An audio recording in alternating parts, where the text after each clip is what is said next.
So today I've decided to torture myself yet again by building a new pedal board. One that's fairly unique, doing some stuff that I've never done with a pedal board before, kind of things that I feel like make sense, but maybe aren't practical. Typically, my life, I use mostly digital modelers where everything's all in one box and my life is really simple.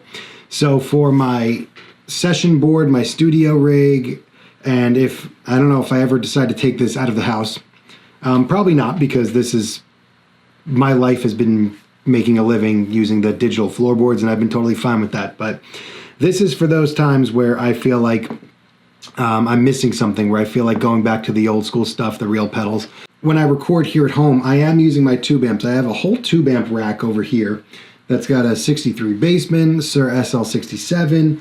I've got a matchless DC30, Bad Cat Jet Black. I've got a lot of good amps, and I've got a KHE electronics amp switcher that goes into a load box, so everything is really quickly at my disposal, kind of like a poor man's Tim Pierce ripoff rig. Everything goes into my Sir Reactive Load IR, and that's how I do a lot of my recording.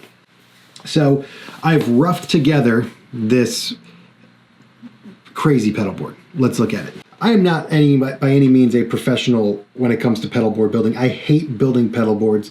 Ultimately, what I'd like to do is send this pretty much as is to my friend John Snyder at Creation Music Co. and just have him make me a board with a cool patch bay and everything that I won't have to use this setup. So John, if you're out there, let's talk. So Sweetwater hooked me up with these Walrus audio products, the Canvas tuner, the Stereo DI. The tuner I wanted because I could put a picture of my dog Audrey. So that was the main objective with the tuner, and hopefully I can be in tune. Then from there I'm going to the old Nobles, the old no balls as Uncle Larry calls it. I've had this for years. It's everybody's favorite overdrive for a reason. From there, going into the Nordland Electronics, the Mosland overdrive. This is a Mostortion copy that basically takes the old Mostortion classic pedal and makes it better. I think it sounds better than the original. Analog Man GE7 modded, makes it super quiet, really easy access. The main reason for these three, the overdrives and the EQ, this is stuff that I want to be able to just bend over and be able to adjust and touch. Doing this digitally always takes a little bit of time, a little bit more. I don't want to say it's overly time consuming, but it's just so much easier when you're like, oh, I need a little bit more mid-range, and you can just bend over and do that as opposed to, going menu diving or just turn a quick knob. So I like having these three, easiest access right there for me, ready to go. This is the Line 6 Echo Park, and this sounds great as a delay that's there but not there. And from there, I'm going to the MXR Reverb. This is the best reverb pedal, in my opinion, if you don't like dialing in reverb pedals. If you want just something simple that covers all the bases, this button toggles through all of these presets, not presets, but settings, and it's just three knobs. It's the simplest, best sounding reverb on the market, in my opinion. And again, Tim Pierce ripoff. I stole that from him. So these 6 pedals terminate here. There's nothing going out of here. I'm going to go out of this into a volume pedal into the front end of my amp. And this is something I can do for when I'm tracking rhythm guitars, for example, or something that's really simple, demos, whatever it is, something that doesn't need all of the extra stuff, the bells and whistles here, just like kind of raw amp sounds. I can just go out of this right into my amp. I just hooked up with this company, Black Mountain, that makes this. It's a step rolling volume pedal. And you might think that this is something that's going to be hard to use. This is so easy to use. I think Jack White's using one right now. But the beautiful thing about this is that you're getting the full rotation. When you're doing a typical volume pedal, you're basically getting 1/4 of a rotation, maybe a half. But with this, you get basically a full rotation. If you see the numbers going by there, you get a full rotation for this pot, and you can select linear or logarithmic taper right there. Has a tuner out, it's passive, and I think this is going to work really good. It's really good. It's really easy to find your sweet spot with volume pedals. Sometimes like you get to that perfect angle and then like you come off it and you hit it a little bit. It's like, I'm hoping that this will remain permanent because I like that it's smaller. I hate small mini volume pedals, mini wah pedals. I wear an 11.5 size shoe, and it's the mini wahs and the mini volume pedals don't fly for me. So this is low profile, and it gives you the full sweep. You're not going to roll over it and fall. You can't do that. It's rubberized. It sticks to the ground, and it can withstand a lot of weight. So this is going to be my volume pedal. And if I'm going mono, that's it. I can get away with basically doing anything that I need to, running this into the front end of the amp, and I can have my basic food groups covered here. Now, when I have the bells and whistles, this is where it gets interesting. I can take the output of my SIR reactive load IR, take the balanced output, and go into the Strymon Lex. From the Strymon Lex, I'm going stereo out into the HX Stomp, also stereo out into the Fractal VP4. So this is essentially my stereo outboard gear is how I'm looking at it. Like in the 80s, this would all be in external rack gear. And Sweetwater also hooked up this stereo DI so that I come out of the Fractal in stereo, and I've got my XLRs right here. So I could just go stereo into the desk now, and my recorded sound will be in stereo. Using the HX Stomp here, if there's an amp sound that I don't have that I need, if I don't have the real amp, or if I'm on a gig or I'm at a session or something and I need an amp, I can pull up an amp on the HX Stomp. So this will be serving as a backup rig and basically my catch-all. So if I need amp sounds and cabinet sounds, they're in here. And then just going into the VP4, life is good. I think that this board will be able to cover any and all applications. And yeah, I'm gonna get this powered up. Again, I am no professional when it comes to this crap. So don't flame me too much in the comments when it comes to my cabling skills. I've got all mishmash of cables here. It's gonna be a mess when I'm done. But this is also something I wanna be able to tear out, remove, add and subtract to. So this isn't like my permanent super polished product here. This is just my tools. Worth noting on the power front, I'm using the Canvas Power 15 as I said before. This is that new light power strip that has a transformer on this side. But at first I was like, oh, it's not an all-in-one thing. But when I go think back to my older power supplies, they were so big, clunky, and heavy. This you can spread out.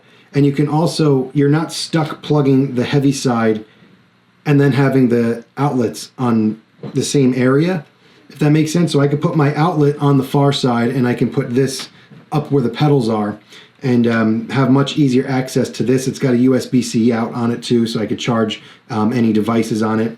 You also have a 24 volt through, which I'm using the Chox Crux to power the HX Stomp. And then for the Fractal, I'm using this 3-in-1. It's like, I guess it's considered a daisy chain, and I'm just plugging into 3 since it's a 500 milliamp draw. This is going to power the whole board, I don't think, with any problem. So give me a second while I wire this up, and let's hear how it sounds. All right, so we are all wired up. As ugly as it looks, it works. I didn't patch anything underneath the board because I don't know what's staying and what's going. This is kind of just my initial experimentations here. This is my Les Paul studio session that just came out. I've been putting this thing through its paces and it's absolutely awesome. And we're going into the basement to start. So I have a 63 basement over here. And again, the KHE amp switcher is going to come into play when the sounds are going to be changing. So right now, I've got nothing on. And check out the Canvas tuner. This thing is really big and bright, really easy to see. You get a nice little indicator when you're in tune. So that's nice. And then when I turn it off, eventually that's going to be a picture of my dog, but for right now it's not. So just here's the basement with nothing on.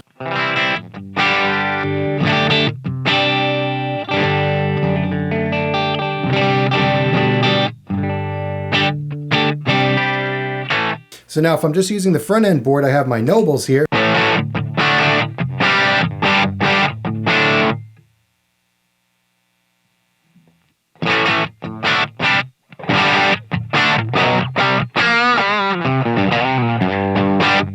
Cool, now I'm gonna hit the MXR reverb. Tap this over to plate because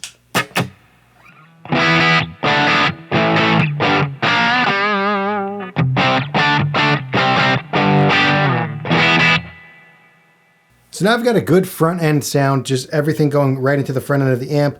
Nothing is on the outboard side, so I'm just basically Nobles reverb into the amp. Then I kick on the Echo Park.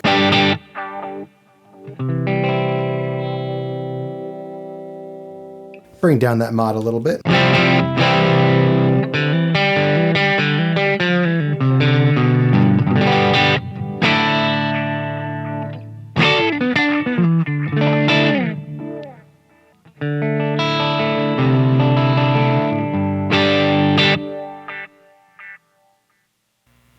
Now there's this epic setting.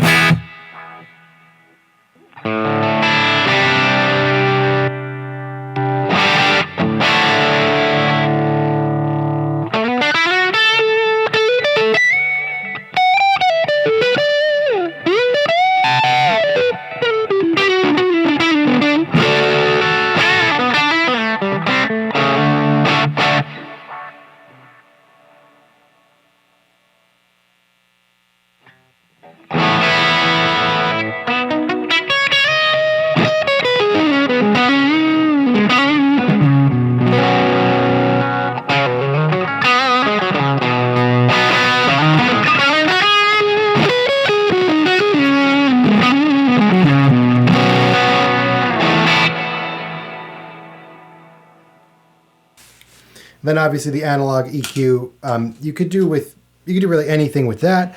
And now say I go to my Bad Cat, which is a high gain head. Getting a little noise here, but hey, that's part of the rock and roll. If I were to hit this reverb on before,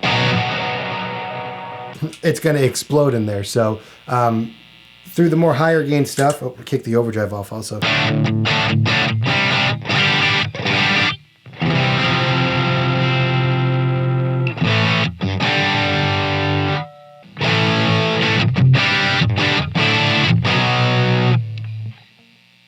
So now going through the Bad Cat Jet Black, it's a higher gain head.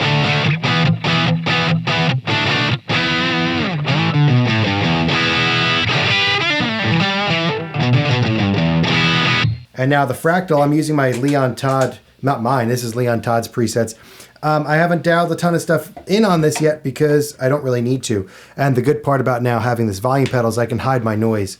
So you hear it's a little bit noisy, I can just dial that back.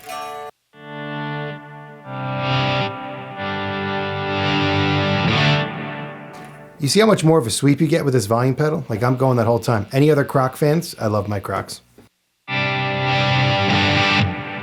But yeah, say we're full up.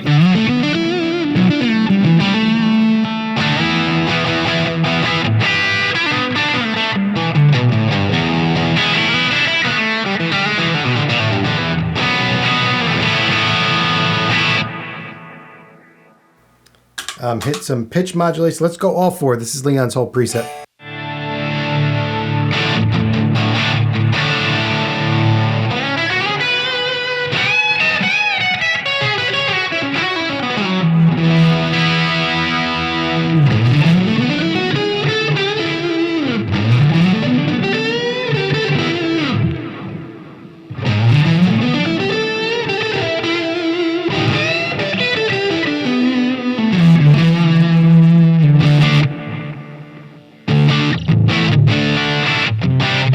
Got a harmonic tremolo on here also.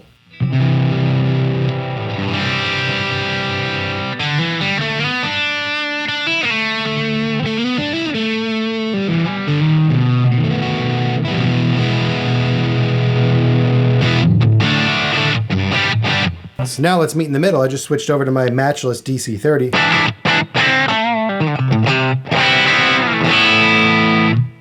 Getting that super chimey thing works great with the Nobles.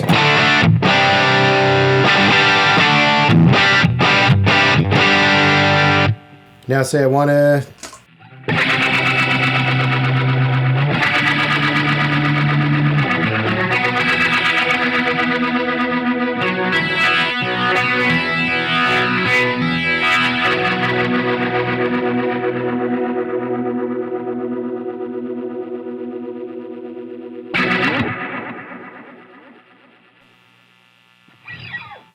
get some really cool sounds there. Now say I want to use the Nobles to get some swells. I'm going to turn all of the goods on. Get that tri-chorus on, put on Leon's stuff and the pitch. And now using the rolling volume pedal.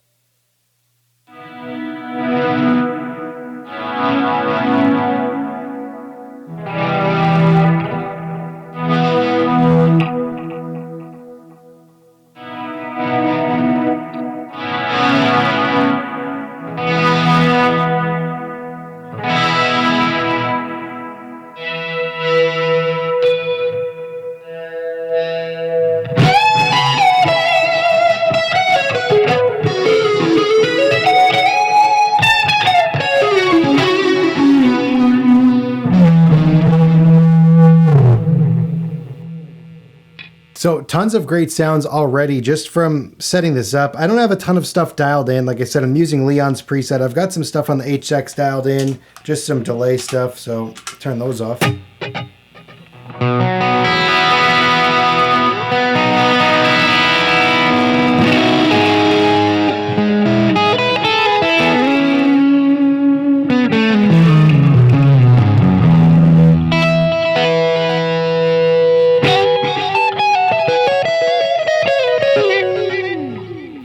Mistakes are free of charge, people.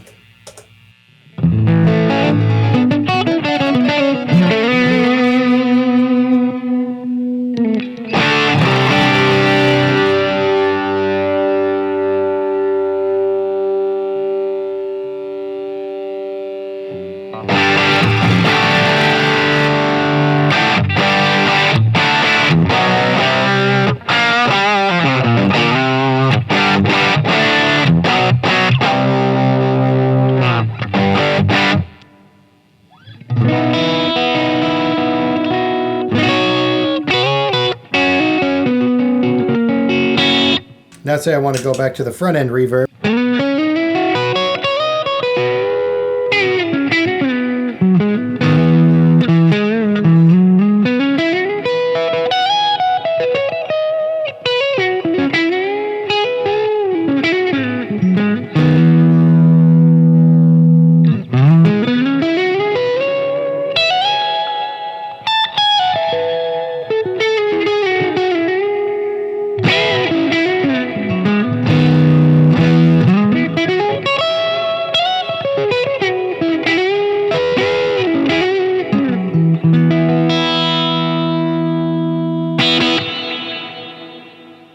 All right, so that's just like an initial first impression, first run through really with this board. I didn't even know if this was going to work, so I'm thankful that I got it all wired up and running. I'm really excited to implement this board with the KHE switcher, having my real amps, real pedal board. I'm like a real boy. I'm like Pinocchio now. So this is a lot of fun to play with. This rig is going to rip when I get it dialed in better. And yeah, I'll probably send this off to get wired up properly and have like a real legit looking thing. Not this ugly slop that you see here, but I think it sounds great. It's working great. I can't wait to dial in some better sounds and really get this thing honed in and make some music with it. So if you made it this far in the video, thanks for watching. I'll see you in the next one.